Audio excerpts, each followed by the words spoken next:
Est-ce que vous étiez un ou une élève difficile quand vous étiez à l'école? Je m'appelle Chloé, je suis prof du secondaire depuis 2012 et je vous partage ici des infos sérieuses et des anecdotes un peu moins sérieuses sur le métier de prof. J'ai l'impression que, on croit beaucoup que les profs préfèrent les élèves, studieux et sérieux, or c'est pas forcément le cas. Moi, en tant que prof, je me suis vite rendu compte que, j'avais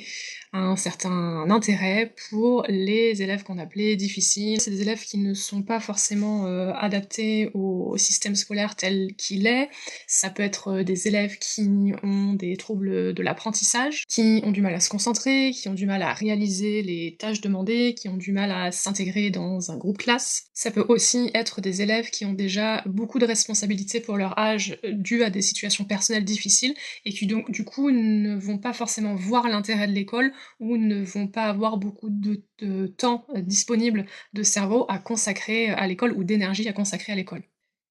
Parfois, ces élèves, ils peuvent être, désagréables dans la manière de se comporter, de s'adresser à nous et en quelque sorte, si elles nous poussent dans nos retranchements, nous forcent à nous poser des questions sur nos manières de faire, je pense que cet intérêt, il vient du fait que j'ai passé 7 ans dans un établissement qui se spécialisait dans l'accueil d'élèves à besoins éducatifs particuliers et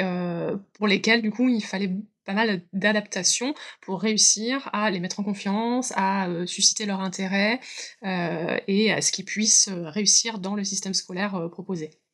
Et à chercher à faire autrement que, ce qu'on m'avait appris, en fait. Si j'ai retenu quelque chose, c'est qu'en tant que prof, il faut vraiment garder en tête l'impact que nos mots peuvent avoir sur nos élèves, d'autant plus sur ces élèves-là qu'on dit difficiles ou à profil particulier et cetera.